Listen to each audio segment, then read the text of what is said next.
Enzo Recto, kalaban ang katiwalian at kasinungalingan, kakampi sa katotohanan at kabutihan.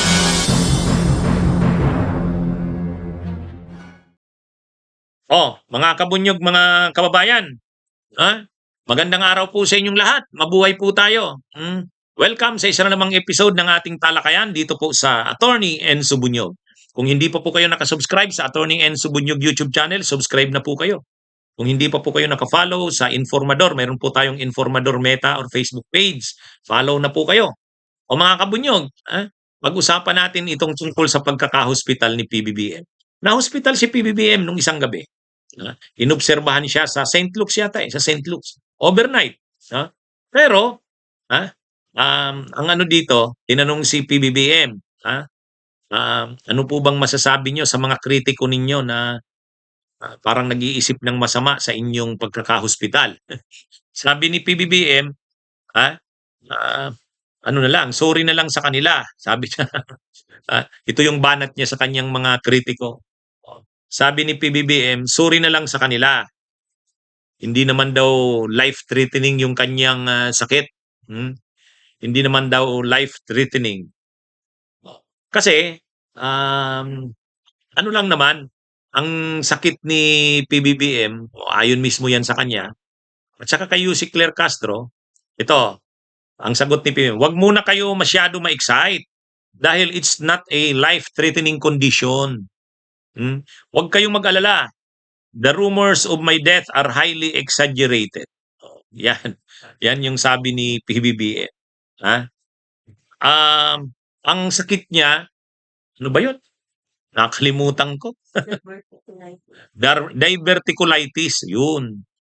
Diverticulitis. Akala ko nga, yung sakit na yun, diverticulitis, akala ko, biro niya lang. Ibig sabihin, nagda-divert siya ng mga issue. Dahil may issue sa kanya ng impeachment, dinadivert yung issue.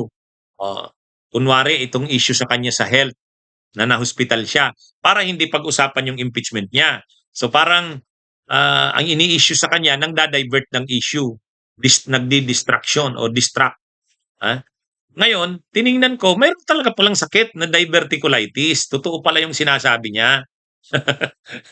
Totoo pala yung sinasabi niya na ang diagnosis sa kanya ng doktor ay diverticulitis.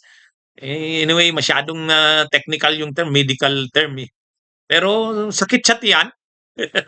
Sakit sa tiyan. So, hindi naman siya seryosong sakit. Sabi nga ni PBBM, normal daw yon sa mga nagkakaedad na. At saka masyadong nai-stress. Siyempre, presidente ka ng Pilipinas, siyempre may stress ka talaga. Kaya sabi niya, wala naman daw problema doon sa sakit niya. Yung diverticulitis, ano naman daw yon, hindi naman daw life-threatening condition. Kaya sabi niya doon sa mga kritiko niya na naghahangad na ng akala mamamatay na siya, sabi niya, exaggerated yan, hindi totoo yan.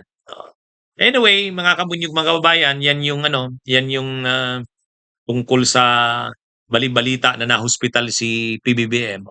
Kumpirmado na na-hospital.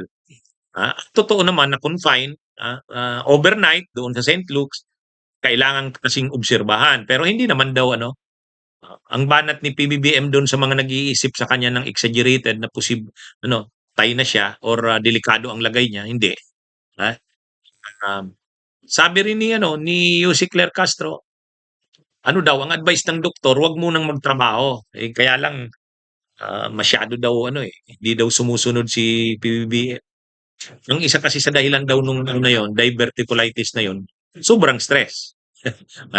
Anyway, mga kabunyog, mga kababayan, yan yung tungkol dyan sa issue ng kaya binira ni PBBM yung syempre yung mga DDS, kung mabalita lang na na-hospital, dinala sa hospital. Hindi naman dininay kasi ng Malacanang yun Nung mapalita lang na dinala sa hospital, kaagad-agad siguro iniisip ng mga DDS, yan, ano bang nangyayari kay dinala daw, emergency. Na-hospital daw. Kaya lang, yun na nga, hindi naman pala seryosong kondisyon. Hindi naman pala seryosong kondisyon. Kaya si PBBM na mismo ang sumagot sa issue. sabi niya, "Wag daw mag-alala, hindi naman life-threatening condition."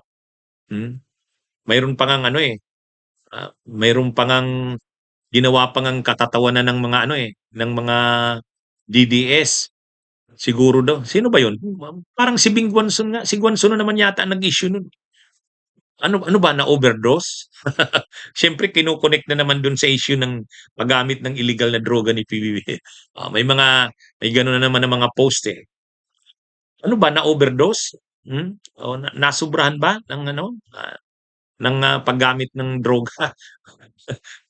May gano'ng mga kumakalat, eh, ah, kaya ano ito, pero 'yun na nga, hindi naman seryosong, ah, kondisyon. Ngayon kasi ano rin, kaliwa't kanan yung impeachment kay PBBM. So, ayun. Siyempre ano rin siya diyan kung papaano niya haharapin yang impeachment na 'yan, hmm. Ah, Siyempre confident siya na maraming mga kongresista kakampi niya kaya pero siyempre ano rin 'yan, may epekto rin 'yan sa stress niya, ha. Lalo pa 3 impeachment complaints na ang final, o 'di siyempre anong ga anong gagawin diyan? Siyempre pag-uusapan din nila 'yan. Ay, hindi naman nila basta-basta mabalewala. Kasi seryoso din naman yung final na impeachment, oo. Hindi naman nila napigilan 'yan. Hindi naman nila mapipigilan yang impeachment na 'yan, kailangan nilang harapin 'yan, oo. Pero, dahil, hindi masyadong matibay yung mga basehan sa impeachment, hindi masyadong matibay. Pagdating sa mga kongresista, madali lang nilang ibasura 'yan, sa tingin ko lang, ah. Ang mga kongresista madali nilang ibasura yang impeachment na 'yan. Iba 'yan dun kay Sara Duterte, yung kay Sara Duterte talaga kasi tumbak yung at saka yung mga ebidensya dun grabe. Kaya, ano naman talaga yon, mahirap lusutan ni Sara yung impeachment na yon nung 2025. Kahit ngayon, itong ipa-file kung may ipa-file na kay Sara, na impeachment sa February 6, mahirapan siyang lusutan 'yan. Yan, sa totoo lang. Pero itong kay PBBM maano niya 'yan, malulusutan niya 'yan kasi yung mga kongresista karamihan diyan kakampi niya at saka, tingin ng mga kongresista wala pang masyadong matibay na grounds, Kaya pero siyempre mayroon din yang epekto sa ano, sa presidente siyempre nai-stress din siya diyan, hindi niya naman 'yan mababalewala. Anyway, o 'yan mga kabunyog, mga kababayan, magandang araw sa inyong lahat. Mabuhay po tayo. Bunyog, bunyog, halikan na kasama ka. Bunyog, kapag buklod ay may pag-asa. Luzon, Visayas, Mindanao, isa ang pananaw. Sa bagong Pilipinas ang bunyog isisigaw. Bunyog.